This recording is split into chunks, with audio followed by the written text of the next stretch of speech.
आपके अपने YouTube channel geography and GK by MP Beniwal में आपका स्वागत है, हार्दिक अभिनंदन है। अगर आपने अपना YouTube चैनल सब्सक्राइब नहीं किया है तो इसे जल्दी से सब्सक्राइब करें और सारी वीडियो देखें और इसको शेयर भी करें। आज का अपना जो टॉपिक है वो भौतिक भूगोल की अंतर्गत बहुत ही इंपॉर्टेंट टॉपिक है। आज का अपना जो टॉपिक है वो है अपक्षय। अपक्षय जिसे वेदरिंग के नाम से भी जाना जाता है। अपक्षय अपक्षय है वो दो शब्दों से मिलकर बना हुआ है। इसमें एक शब्द है अप और दूसरा है क्षय। क्षय का अर्थ होता है वो होता है कमी, या इसके अंदर है ह्रास, निम्नीकरण, यानी कि चट्टानों की परतों का, चट्टानों का शेलों के अंदर जो कमी आती है उनका ह्रास होता है, उसके लिए अपक्षय शब्द का प्रयोग है वो किया जाता है। अपक्षय है वो एक स्थैतिक प्रक्रिया है, यानी कि अपक्षय की जो क्रिया होती है वो स्थैतिक है, एक ही स्थान पर होती है कि इसमें किसी प्रकार की जगह का कोई बदलाव नहीं होता, इसमें गतिशीलता नहीं होती है, स्थिर जगह पर ही यह अपना कार्य करती है। तो यह एक स्थैतिक प्रक्रिया है। अपक्षय क्या है अगर परिभाषा के रूप में बात करें तो किसी एक स्थान पर सड़ने, गलने या फिर टूटने, फूटने की जो क्रिया होती है उसे अपक्षय के नाम से जाना जाता है। या फिर अपने कह सकते हैं भौतिक अथवा रासायनिक क्रियाओं के द्वारा चट्टानों का एक स्थान पर टूटना फूटना है वो अपक्षय कहलाता है। इस पर एक विद्वान हुए हैं स्पार्कस, जिन्होंने अपनी एक परिभाषा दी है। तो अपने बात करते हैं स्पार्कस के अनुसार अपक्षय क्या है। तो इन्होंने बताया कि प्राकृतिक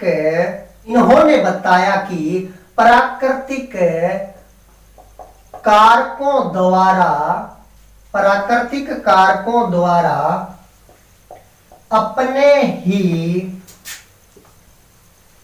अपने ही स्थानों पर शेलों अथवा चट्टानों का भौतिक या फिर रासायनिक क्रियाओं द्वारा अपघटन या विघटन होता है उसे अपक्षय कहते हैं। यानी स्पार्कस ने बताया कि प्राकृतिक कारकों द्वारा, कारक कैसे होने चाहिए, प्राकृतिक, प्रकृति के, नेचुरल, उनके द्वारा अपने ही स्थान पर, यानी एक ही स्थान पर, अभी हमने बात की थी कि यह एक स्थैतिक क्रिया है, अपने ही स्थानों पर शेलों या चट्टानों का भौतिक अथवा रासायनिक क्रियाओं द्वारा अपघटन या विघटन होता है उसे अपक्षय कहते हैं। इसके अलावा अपने पास एक परिभाषा और है। अपने कह सकते हैं कि प्राकृतिक क्रियाओं द्वारा चट्टानों का अपघटन और वियोजन की क्रिया अपक्षय कहलाती है। अब वैसे तो अपने अपक्षय की बात करते हैं, लेकिन इसमें शब्द आया है अपघटन और विघटन या वियोजन। तो ये क्या है, अपने इसकी बात कर लेते हैं। तो अगर अपने इसकी बात करें कि अपघटन और वियोजन की अगर बात करें कि अपघटन क्या है और वियोजन है वो क्या है। दो शब्द है अपने पास, एक है अपघटन, दूसरा है वियोजन। अपघटन क्या है? तो भौतिक क्रियाओं द्वारा चट्टानों का टूटना अपघटन कहलाता है। जब भौतिक क्रियाओं के द्वारा चट्टानें टूटती है तो उस क्रिया को अपघटन कहते हैं। और जब रासायनिक क्रियाओं के द्वारा चट्टानें टूटती है तो उसके लिए वियोजन शब्द का प्रयोग है वो किया जाता है। अपक्षय के दोनों ही प्रकार है, भौतिक और रासायनिक है। तो अपक्षय की परिभाषा में तो अपने इन दोनों का एक साथ प्रयोग कर सकते हैं कि अपक्षय क्या है। तो भौतिक क्रियाओं द्वारा या रासायनिक क्रियाओं द्वारा चट्टानों का अपघटन और वियोजन है वो अपक्षय कहलाता है। लेकिन इसके अंतर्गत भौतिक के अंतर्गत अपघटन आएगा और रासायनिक क्रिया के अंतर्गत वियोजन का प्रयोग है वो किया जाएगा। अब अपने बात करते हैं अपक्षय के प्रकार की, यानी कि अपक्षय है वो कितने प्रकार का होता है। अपक्षय के प्रकार, तो अपक्षय के 3 मुख्य प्रकार है वो इस प्रकार है। नंबर 1 भौतिक अपक्षय। भौतिक अपक्षय को यांत्रिक अपक्षय के नाम से भी जाना जाता है। यांत्रिक अपक्षय के नाम से भी इसको जाना जाता है। दूसरा है वो है रासायनिक अपक्षय और 3 नंबर पर है वो है जैविक अपक्षय। तो ये अपक्षय के 3 प्रकार है, भौतिक, रासायनिक और जैविक। आज अपने इन तीनों के बारे में ही चर्चा करते हैं। तो सबसे पहले अपने बात करते हैं भौतिक अपक्षय या यांत्रिक अपक्षय क्या है। तो भौतिक या यांत्रिक अपक्षय की अगर बात करें तो इसमें आएगा कि किसी एक ही स्थान पर चट्टानों के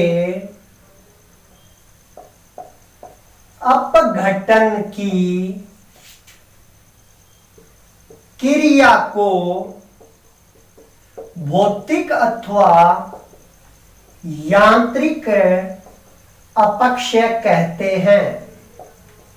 यानी कि चट्टानें किसी एक स्थान पर अपघटित होती है, इनका अपघटन होता है तो उस क्रिया को भौतिक अथवा यांत्रिक अपक्षय के नाम से जाना जाता है। और भौतिक या यांत्रिक अपक्षय की बात करें तो इसके भी आगे प्रकार है। तो इसे बड़े रूप में 4 प्रकारों में विभाजित है वो किया जाता है। इसके 4 प्रकार कौन कौन से हैं? पहला है पिंड विच्छेदन। पहला इसका जो प्रकार है वो है पिंड विच्छेदन है। 2 नंबर पर आता है वो है अपशल्कन। 3 नंबर पर है तुषार और 4 नंबर पर है दाब मोचन। यानी कि भौतिक अपक्षय है उसे आगे 4 प्रकारों में बांटा जाता है। पिंड विच्छेदन है, अपशल्कन, तुषार, दाब मोचन। सर्वप्रथम अपने पिंड विच्छेदन की बात करें तो इसे पिंड विखंडन के नाम से भी जाना जाता है। विच्छेद या विखंडन अपने को शब्द से पता चल रहा है। पिंड यानी किसी बड़े चट्टानी टुकड़े का विच्छेद होना यानी टूट जाना, विखंडन हो जाना यानी टूट जाना या अलग हो जाना। तो पिंड विच्छेदन क्या है अगर इसकी अपने बात करें तो इसमें क्या है कि जो मरुस्थलीय इलाके होते हैं, यानी कि जो मरुस्थलीय इलाके होते हैं वहां पर क्या है कि रात्रि के और दिन के तापमान में अंतर होता है। मान लो ये कोई मरुस्थलीय इलाका है, इसमें ये चट्टान है, तो दिन में क्या है कि सूर्य का ताप इन इलाकों में ज्यादा प्राप्त होता है, तो दिन में तो ये चट्टानें क्या है कि गर्म हो जाती है, दिन में अत्यधिक मात्रा में गर्म हो जाती है, और गर्म होने के कारण इनका प्रसार फैलाव होता है, तो जिसके कारण ये ऊपरी भाग है वो इसका फैलता है, जबकि रात्रि के अंतर्गत मरुस्थलीय इलाकों में तापमान कम हो जाता है, जिससे चट्टानें ठंडी होती है और सिकुड़ती है, तो दिन में फैलाव, रात्रि में फिर सिकुड़न होती है, तो लगातार फैलने और सिकुड़ने के कारण इनमें चटकने पड़ जाती है, दरारें पड़ जाती है और ये टूट जाती है। और टूटने की इस प्रक्रिया को, मरुस्थलीय इलाके में चट्टानों के टूटने की इस प्रक्रिया को पिंड विच्छेदन या पिंड विखंडन के नाम से जाना जाता है। अरावली पर्वतमाला में या राजस्थान, पश्चिमी राजस्थान के इलाकों में इस प्रकार का विखंडन है वो देखने को मिलता है। दूसरा है अपशल्कन। अपशल्कन को अपपत्तरण के नाम से भी जाना जाता है। अपशल्कन या अपपत्तरण क्या है, तो इसके अंतर्गत क्या होता है कि जब चट्टानों का ऊपरी भाग है वो गर्म हो जाता है, तो गर्म होने के कारण हमने अभी बात की थी कि वो फैलता है, फैलाव हो जाता है। अब इसमें भी क्या होता है कि चट्टाने है वो तापमान की कुचालक होती है, यानी कि चट्टाने क्या है, तापमान की, ताप की कुचालक है। अब क्या है कि चट्टानों के अंदर जब है ऊपर सूर्य का ताप पड़ता है तो केवल ऊपरी भाग इसका गर्म होता है, नीचे के भाग पर कोई प्रभाव नहीं पड़ता। अब ऊपर का भाग है वो गर्म हो गया, लेकिन नीचे के भाग पर कोई असर नहीं हुआ, तो ये क्या है कि ऊपरी भाग का तापमान तो ज्यादा हो जाता है, नीचे का तापमान कम है, दोनों में अंतर आ जाता है। तो जिसके कारण क्या है कि लगातार इस प्रकार के अंतर के कारण जो चट्टानों का ऊपरी भाग है वो छिलके की भांति इससे अलग हो जाता है। जैसे कि नारियल के छिलके का देखने को मिलता है, वह अपने आप ऊपर वाला भाग है वो हट जाता है। तो उसी प्रकार से क्या है कि जब चट्टानों का ऊपरी भाग या ऊपरी परत है वो छिलके की भांति अलग हो जाती है, तो उस क्रिया को अपशल्कन या अपपत्तरण के नाम से जाना जाता है। तीसरा है वो है अपना तुषार अपक्षय। तुषार, तुषार का अर्थ होता है पाला या बर्फ जमने से संबंधित है। जिन इलाकों के अंदर, जहां पर पहाड़ी इलाकों में जहां तापमान कम होता है, तो वहां पर क्या है कि मान लो अन्य भौतिक क्रियाओं जैसे कि अपशल्कन, पिंड विच्छेदन या अन्य क्रियाओं से चट्टानों के अंदर है वो कोई दरारें बढ़ गई मान लो।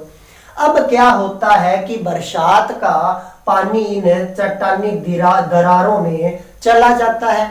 अब दिन में तो वो पानी है, लेकिन रात्रि में तापमान कम होने के कारण वह बर्फ बन जाती है, तो जिसके कारण उसका दबाव है वो चट्टानों पर पड़ता है। दिन में वापस पानी बन जाता है, रात्रि में बर्फ बन जाती है, तो उसके घनत्व में बदलाव हो जाता है, क्योंकि पानी का और बर्फ के घनत्व में अंतर पाया जाता है, तो दोनों का दबाव है वो अलग अलग टाइम में अलग अलग लगता है, तो जिसके कारण चट्टानें है वो टूटने लगती है।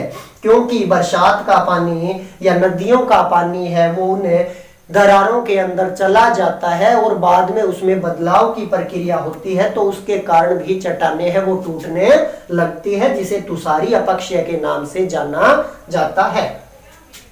अगला है दाब मोचन। दाब मोचन की क्रिया के अंतर्गत क्या है, दबाव या प्रेशर का प्रभाव पड़ता है। इसके अंतर्गत क्या होता है कि मान लो ये कोई चट्टान है और इस चट्टान का ये ऊपरी भाग है वो इससे अलग हो गया, तो पहले तो इस नीचे वाले भाग पर ऊपरी भाग का प्रेशर यानी दबाव था, लेकिन जैसे ही यह ऊपर का भाग अलग हो गया, इस पर जो प्रेशर या दबाव पड़ रहा था वह दबाव हट जाने के कारण नीचे वाला भाग है वो ऊपर की ओर प्रसार करता है और उसी क्रिया के दौरान इसमें चटकने या दरारें पड़ जाती है और जिसके कारण चट्टानें हैं वो टूटने लगती है। तो इस प्रकार से ये थे भौतिक अपक्षय या यांत्रिक अपक्षय के प्रकार, जिसे 3 भागों में अपने बांटा गया था। अब अपने बात करते हैं भौतिक अपक्षय की शक्तियां, यानी भौतिक अपक्षय की कौन सी शक्तियां हैं, कौन सी पावर है जो चट्टानों को तोड़ने का कार्य करती है। तो इसकी अगर शक्तियों की बात करें तो इसमें जो शक्तियों को शामिल किया जाता है उसमें पाला या तुषार है। दूसरी शक्ति के रूप में इसमें अपने वर्षा या रेनफॉल की बात करेंगे। तीसरी शक्ति के रूप में वायु यानी कि पवनों के वेग की बात करेंगे। चौथी शक्ति के रूप में इसमें ताप यानी टेम्परेचर की बात करेंगे और पांचवी शक्ति के रूप में भार की कमी यानी कि दबाव की बात करेंगे। यानी भौतिक अपक्षय की शक्तियां हैं वो 5 प्रकार की है। सबसे पहली है पाला या तुषार। पाला या तुषार एक भौतिक अपक्षय की ऐसी शक्ति है जो चट्टानों पर दबाव के द्वारा ही इसको तोड़ने का कार्य करती है। जैसे कि रात्रि के अंदर जो पानी है वो बर्फ बन जाता है और दिन में वापस द्रव या लिक्विड में बदल जाता है, तो सॉलिड और लिक्विड के अंदर बदलने की प्रक्रिया के द्वारा चट्टानों पर जो अलग अलग दबाव पड़ता है उसके कारण चट्टानें हैं वो चटक जाती है और टूट जाती है। इस प्रकार की प्रक्रिया ज्यादातर शीतोष्ण कटिबंधीय इलाकों में देखने को मिलती है। वर्षा के द्वारा अगर बात करें तो दिन में क्या है कि मान लो सूर्य का ताप है वो अत्यधिक मात्रा में पड़ रहा है जिसके कारण चट्टानें हैं वो गर्म हो गई। अब क्या हुआ कि चट्टानें गर्म है और उसी टाइम के अंदर मान लो बादल हो गए और बरसात होती है। चट्टानें हैं वो गर्म है और जब बरसात की ठंडी बूंदें उन चट्टानों के ऊपर गिरती है तो उसके कारण वो शीशे की कांच की भांति है वो टूट जाती है। जैसे उदाहरण के फलस्वरूप अपने बात करें, घरों में अपने कांच का गिलास होता है, अगर उसमें गर्म चाय हमने पी ली उसके बाद में अगर उसमें ठंडा पानी डालेंगे तो उसका पेंदा है वो निकल जाएगा, यानी कि उसमें चटकन या दरार पड़ जाएगी। उसी प्रकार चट्टानों के अंदर क्या होता है, गर्म चट्टानों पर जब है ठंडे जल की बूंदें पड़ती है तो चट्टानें हैं वो टूट जाती है।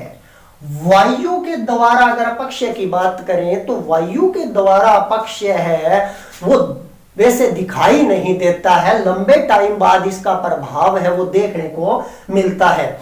तेज चलती हुई वायु है, तेज चलती हुई हवा और उसके अंदर जब रेत वगैरह के कण होते हैं तो वो लगातार चट्टानों से टकराते रहते हैं, लगातार उसको घिसते रहते हैं। उसकी रगड़ से लंबे टाइम बाद चट्टानों पर टूटने का प्रभाव है वो देखने को मिलता है।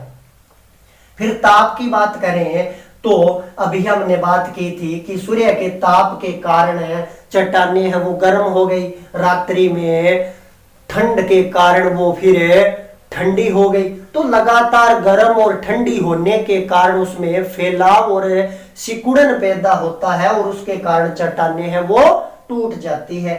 और लास्ट है अपना भार की कमी, यानी कि दबाव या प्रेशर। ऊपर का भाग है जब अलग हो जाता है तो नीचे की चट्टानों पर दबाव कम हो जाता है।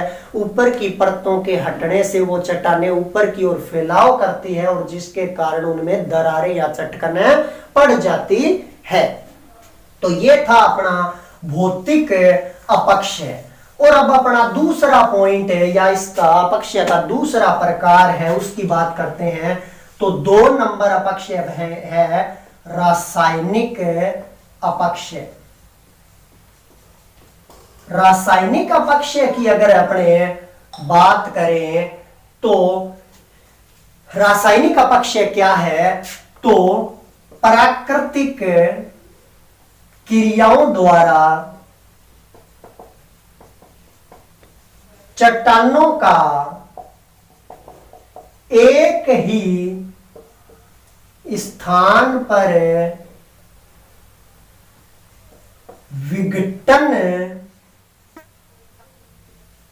होना रासायनिक अपक्षय कहलाता है।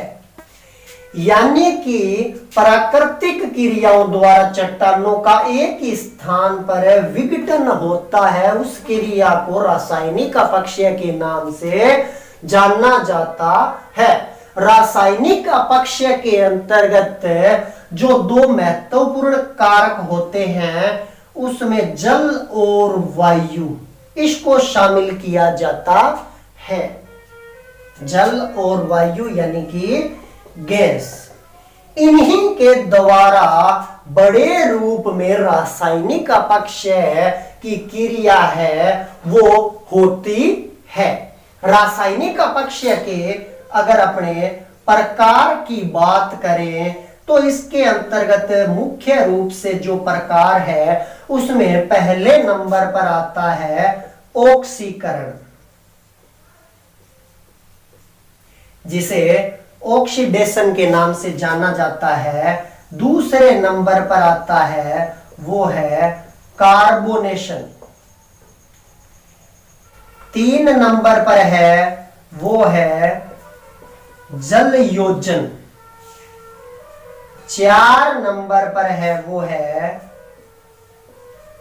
घोलन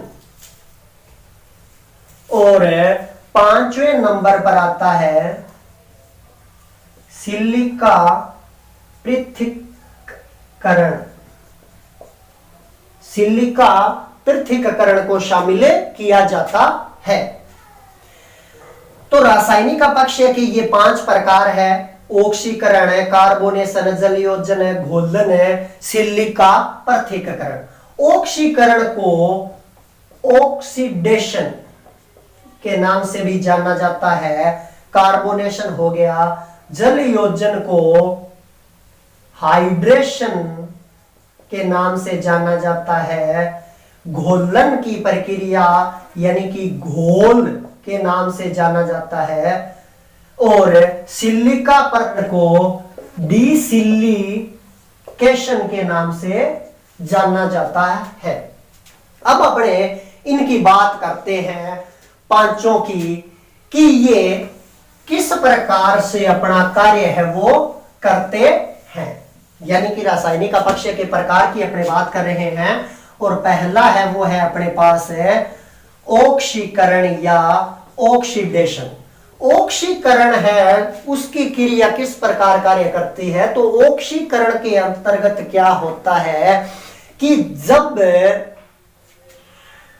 चट्टानें जल और वायु दोनों में एक साथ संपर्क में आती है और वायु के अंदर कौन सी वायु है वो है ऑक्सीजन। यानी कि जब वायुमंडल की स्वतंत्र ऑक्सीजन पानी के साथ मिल जाती है और चट्टानों पर अपना प्रभाव डालती है और चट्टानों को तोड़ने का कार्य करती है और ऑक्सीजन है वो चट्टानों के अंदर अगर लोहे की मात्रा होती है तो उसका ऑक्साइड बना देती है। यह खनिजों को ऑक्साइड में बदल देती है और इस क्रिया को ऑक्सीकरण के नाम से जाना जाता है। जैसे अपने देखते हैं लोहे के अंदर जंग या जंगाल लगता है, जर लगती है। जंग या जर, इसका मुख्य कारण क्या होता है? ऑक्सीजन और पानी। जब दोनों लोहा, जब ऑक्सीजन और पानी दोनों के साथ एक साथ संपर्क में आता है तो ही लोहे का ऑक्साइड बनता है और ऑक्सीकरण की क्रिया होती है, जिसके कारण लोहे में जंग लग जाती है और लोहा है वो खत्म हो जाता है या वापस मिट्टी में मिल जाता है। अब दूसरी प्रक्रिया की बात करें तो वो है कार्बोनेशन। कार्बोनेशन के अंतर्गत क्या होता है कि वायुमंडल की जो स्वतंत्र कार्बन डाइऑक्साइड गैस है CO2, वो पानी यानी कि जल H2O के साथ मिलकर क्रिया करती है और कार्बनिक अम्ल का निर्माण करती है। कार्बनिक अम्ल का निर्माण करती है और यह कार्बनिक अम्ल चट्टानों के जो खनिज होते हैं उस पर अपना प्रभाव डालता है और उसके कारण चट्टानें हैं वो टूटने लगती है। उदाहरण फलस्वरूप है चूने की चट्टानें। जिन चट्टानों के अंदर चूने की मात्रा होती है तो उन पर कार्बोनेशन का प्रभाव है वो ज्यादा मात्रा में देखने को मिलता है। 3 नंबर की बात करें तो 3 नंबर पर आता है जल योजन। जल योजन को हाइड्रेशन के नाम से भी जाना जाता है। जल योजन या हाइड्रेशन के अंतर्गत क्या होता है कि अपने को पता है चट्टानें हैं वो खनिजों से मिलकर बनी होती है और इनमें अनेक प्रकार के खनिज होते हैं। तो कुछ खनिज इस प्रकार के भी होते हैं जो जल को अवशोषित करने का कार्य करते हैं। तो जब कई प्रकार के खनिज है वो बड़ी मात्रा में जल का अवशोषण कर लेते हैं तो उनके अंदर जल की ज्यादा मात्रा और ज्यादा दबाव के कारण वो क्या है, टूट जाते हैं। और जब वो खनिज चट्टानों से टूटकर अलग हो जाते हैं तो चट्टानें हैं वो टूटने लगती है। 4 नंबर पर है वो है अपना घोलन, घोल या फिर विलयन। घोलन, घोल या विलयन के अंतर्गत क्या होता है कि अभी हमने बात की चट्टानों में अनेक प्रकार के खनिज है तो इनके अंदर नमक या फिर चूना भी हो सकता है। तो जिन चट्टानों के अंदर नमक या चूने की मात्रा होती है तो नमक या चूना है वो पानी के साथ आसानी से घुल जाता है। घुल जाने के कारण वो पानी के साथ आगे निकल जाता है, चट्टानें खोखली हो जाती है, धीरे धीरे उनमें दरारें पड़ जाती है और वो टूट जाती है। 4 नंबर के बाद में लास्ट 5 नंबर की अगर बात करें तो इसमें आता है डिसिलिकेशन। डिसिलिकेशन को सिलिका पृथक्करण के नाम से भी जाना जाता है। सिलिकेशन या फिर उसमें सिलिका पृथक्करण यानी सिलिका शब्द आया है। तो जब चट्टानों में से सिलिका की मात्रा अलग हो जाती है तो उसके कारण भी चट्टानें हैं वो टूटने लगती है और उस प्रक्रिया को डिसिलिकेशन या सिलिका पृथक्करण के नाम से जाना जाता है। अब अपने बात करते हैं अपक्षय के तीसरे प्रकार की, जिसे जैविक अपक्षय के नाम से जाना जाता है। जैविक अपक्षय। जैविक अपक्षय यानी कि अपक्षय का वह प्रकार जिसमें चट्टानें हैं वो जीवों के, वनस्पति के द्वारा या प्राणियों के द्वारा टूटती फूटती है तो उसे जैविक अपक्षय के नाम से जाना जाता है। जैविक अपक्षय को भी आगे 3 प्रकारों में बांटा जाता है। इसमें नंबर 1 है मानव 2 नंबर पर है वनस्पति और 3 नंबर में शामिल किए जाते हैं जीव जंतुओं को। सबसे पहले अपने बात करते हैं मानव की। तो मानव है वो जैविक अपक्षय के अंतर्गत महत्वपूर्ण भूमिका अदा करता है चट्टानों को तोड़ने में। मानव क्या करता है? घर बनाने के लिए, कृषि के लिए, उद्योगों के लिए, रास्ते बनाने के लिए, नदियों पर बड़े बड़े बांध बनाने के लिए, पहाड़ी इलाकों में सुरंगें बनाने के लिए, खनिजों को निकालने के लिए अनेक रूपों में चट्टानों को तोड़ने का कार्य करता है। तो मानव है वो जैविक अपक्षय का सबसे बड़ा कारक है। दूसरे नंबर पर बात करें वनस्पति की, यानी कि पेड़ पौधे, यानी कि पेड़ पौधे। पेड़ पौधे क्या है कि वैसे तो पेड़ पौधे हैं, जैसे अपने बात करते हैं कि मिट्टी की पकड़ बना के रखते हैं, लेकिन पेड़ पौधे हैं वो चट्टानों को तोड़ने का भी कार्य करते हैं। कैसे कि जब कोई पेड़ है तो उसकी जड़ें हैं वो चट्टानों के अंदर जाती है। चट्टानों के अंदर जब वो चली जाती है और जैसे जैसे उसकी जड़ों का विस्तार होता है, जड़ें बड़ी होती जाती है, तो वो चट्टानों के अंदर दरारें पैदा कर देती है, जिससे चटकन पड़ जाती है और लंबे टाइम बाद चट्टानें हैं वो टूट फूट जाती है, बिखर जाती है। और फिर बात करें जीव जंतुओं की, तो जीव जंतुओं के अंतर्गत अगर बात करें तो जैसे कि चूहा हो गया, खरगोश है, चींटी है, दीमक है, ये इस प्रकार के जीव है जो कि चट्टानों के अंदर है या जमीन के अंदर बिल बनाकर रहते हैं। तो ये क्या करते हैं? लगातार चट्टानों को अपना निवास स्थान बनाने के लिए खोखला करते रहते हैं और खोखली चट्टानें हैं वो लंबे टाइम बाद है वो टूट जाती है।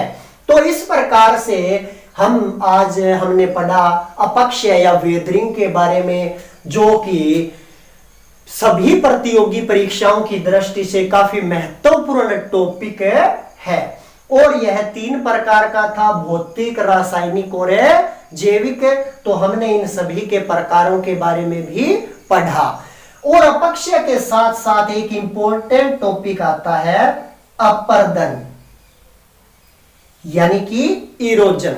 तो अगली वीडियो के अंदर अपने अपर्दन के बारे में पढ़ेंगे। तब तक के लिए नमस्कार।